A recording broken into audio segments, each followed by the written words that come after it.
Qatar पर हमले के लिए नेतन्याहू ने मांगी माफी। अगर हम ऐसा कहें तो क्या आप यकीन कर पाएंगे?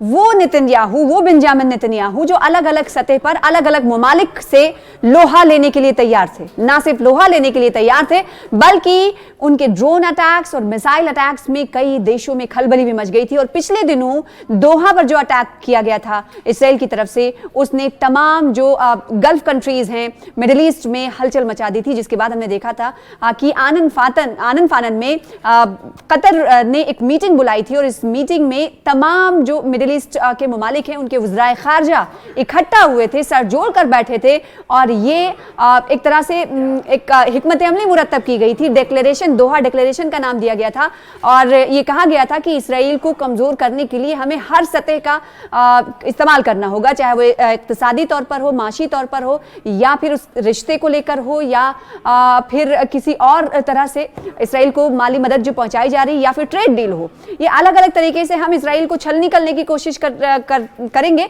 ऐसा दोहा डिक्लेरेशन ने हिकमत अमली मुरतब की थी। और अब वही इसराइल के नेता, वही बेंजामिन नेतन्याहू, कतर पर हमले के लिए नेतन्याहू ने माफी मांगी।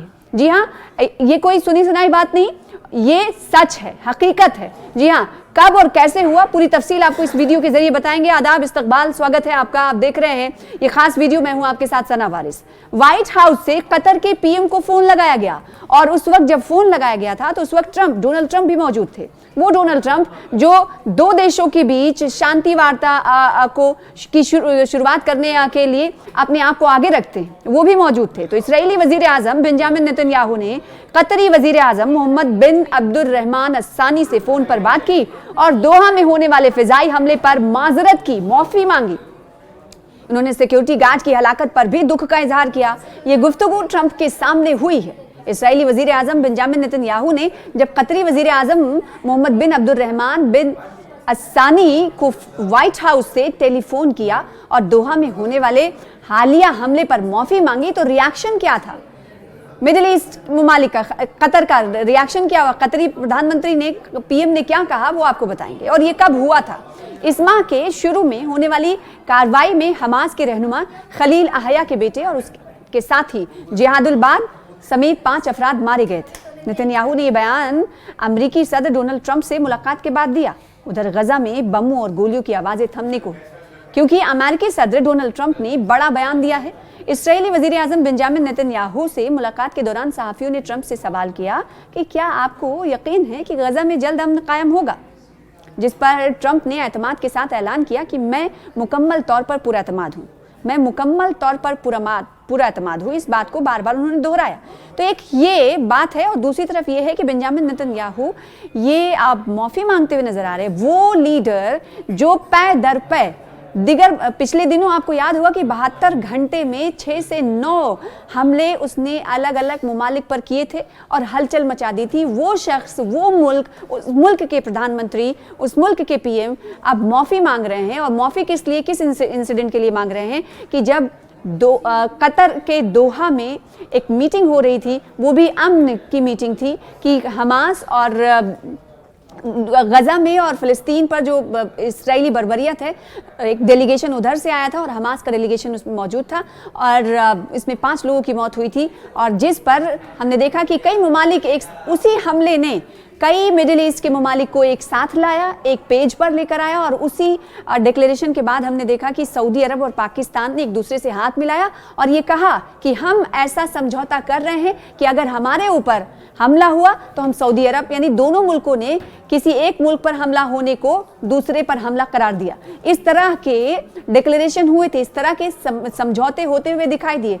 अब उस मुल्क की तरफ से माफी मांगी जा रही है। बेंजामिन नेतन्याहू माफी मांग रहे हैं और इस माफी किसके सामने मांगी जा रही है? डोनाल्ड ट्रंप उस वक्त मौजूद हैं और मौजूद रहे जब फोन व्हाइट हाउस से किया गया था कतर के वजीर आजम को। और कतर के वजीर आजम ने क्या कहा इस वीडियो के जरिए आपको बताएंगे। और दूसरी तरफ डोनाल्ड ट्रंप से जब सवाल किया गया कि आखिर दोनों मुल्कों के बीच क्या आपको लगता है कि एतमाद की बहाली के लिए आप पुरुम्मीद हैं, तो उन्होंने कहा मैं मुकम्मल तौर पर पुरुम्मीद हूँ। दोनों रहनुमा मुलाकात कर रहे हैं। उधर कतर ने कहा है कि हमास अपने हथियार मुकम्मल तौर पर हवाले करने के लिए तैयार है। गजा अमन मंसूबे के 21 नुकाती एजेंडे को जो पेश किया गया है उसकी झलकियां क्या है, आखिर 21 नुकाती झलकियां क्या है जो इस वक्त चर्चा में है और जो डोनाल्ड ट्रंप ने इस प्रेस वार्ता में, प्रेस कॉन्फ्रेंस के जरिए कही थी। इस प्रेस कॉन्फ्रेंस में इसराइल और डोनाल्ड ट्रंप की तरफ से जो 21 तजवीज़ें दी गई हैं वो क्या हैं, उस पर भी नज़र डाल लेते हैं। यानी इन तमाम चीज़ों को अगर हमास मानता है तो दोनों मुल्कों के दरमियान ये जो सीज फायर है वो लागू हो सकता है। वो झलकियाँ उनमें से कुछ अहम जो बिंदु हैं वो आपके सामने रखते हैं।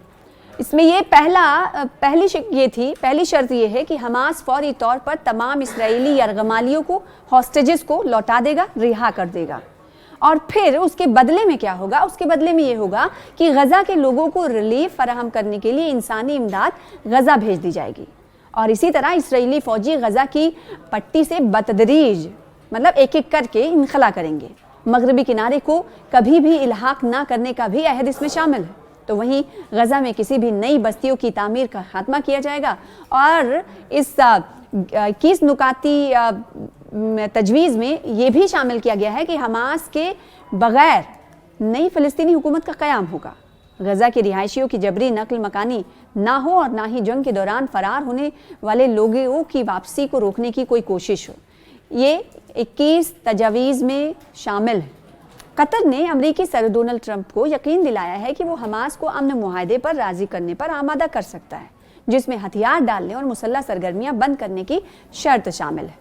अब आप सोच रहे होंगे कि कतर का आखिर जिक्र क्यों आता है। इससे पहले भी हमने देखा कि कतर मीडिएशन करता है, सालसी करता है। तो कतर ने दोनों ममालिक के बीच सालसी का किरदार अभी नहीं, गुज़िश्ता कई सालों से जारी रखा हुआ है। और इसीलिए हमने देखा कि इसराइल ने कतर को निशाना बनाया था। कतर को निशाना इसलिए बनाया गया था कि इसराइल ने कहा कि जो भी हमास को अपने यहाँ पनाह देगा, किसी तरह का हेडक्वार्टर या फिर किसी तरह की मौजूदगी वहाँ पर दिखाई देगी, हम उस मुल्क को टारगेट करेंगे। लेकिन अब एक बार फिर से कतर सालसी का किरदार अदा करने की कोशिश करता हुआ दिखाई दे रहा है। इसमें कतर का कहना है कि उसकी सालसी से गजा में कशीदगी कम करने में मदद मिलेगी और फ़लस्तीनी ग्रुपों को मुज़ाकरात की तरग़ीब मिलेगी। ये इक़दाम मशरिक़ वस्ता में अमन की कोशिशों में एक अहम मोड़ साबित हो सकता है।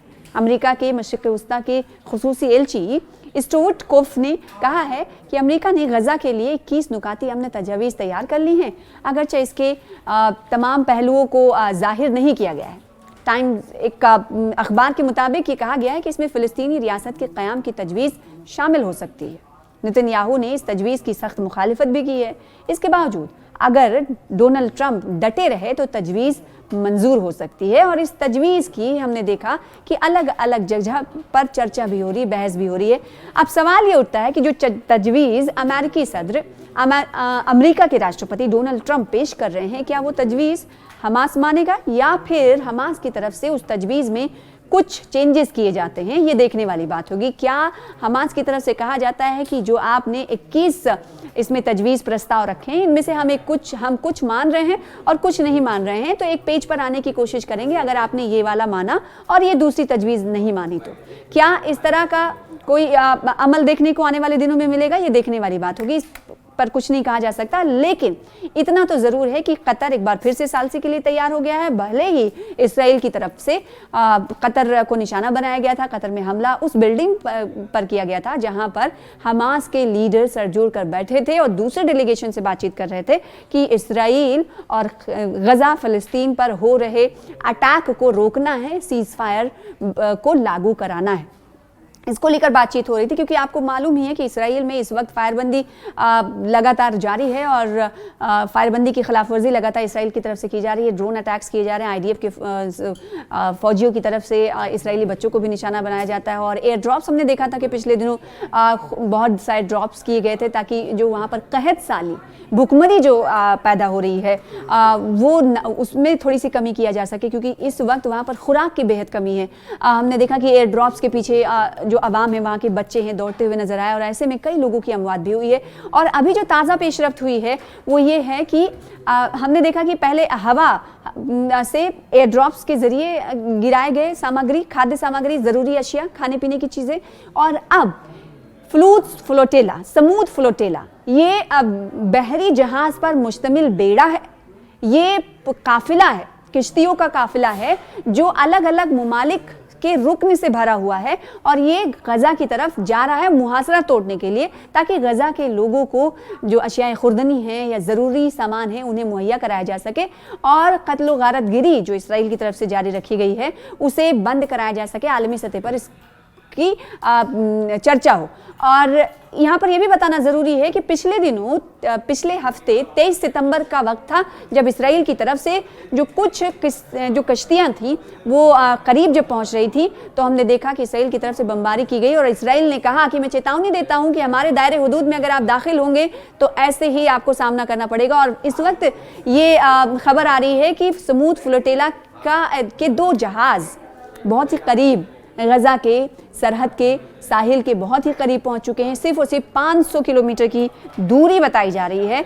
ऐसे में सबसे दाद देने वाली बात यह है कि अल समूद फ्लोटेला की कश्तियों में शामिल ये जो कारकुन हैं, अलग अलग शोबे हयात से जुड़े हुए कारकुन हैं, इनमें ज़रा सा भी डर का माहौल नहीं है। इसमें हमबर्ग भी हैं, इसके अलावा अलग अलग शोबे हयात से जुड़े हुए लोगों का ये काफिला है जो गजा की तरफ रवाना है और इनमें अज़्म मुसम्मम है, इनमें बहादुरी झलकती है, इनके चेहरे पर ज़रा से भी डर और खौफ कुछ भी नहीं दिखाई देता है और खुशी खुशी ये गजा के लिए आगे बढ़ते हुए दिखाई दे रहे हैं। और इस बीच इसराइल भी चेतावनी देता हुआ, इंतबा देता हुआ नजर आ रहा है कि अगर ये जैसे जैसे आगे बढ़ेंगे हम इनको अपनी हुदूद में दाखिल नहीं होने देंगे।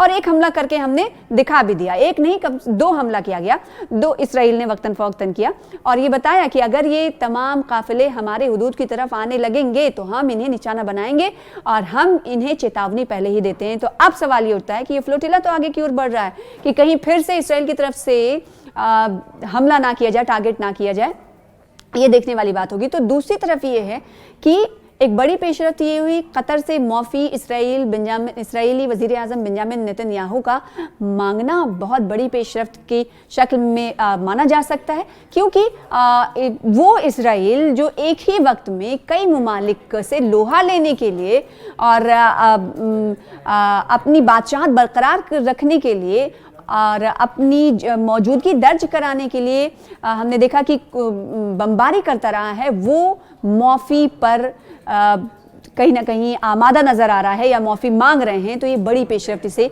मानी जा सकती है।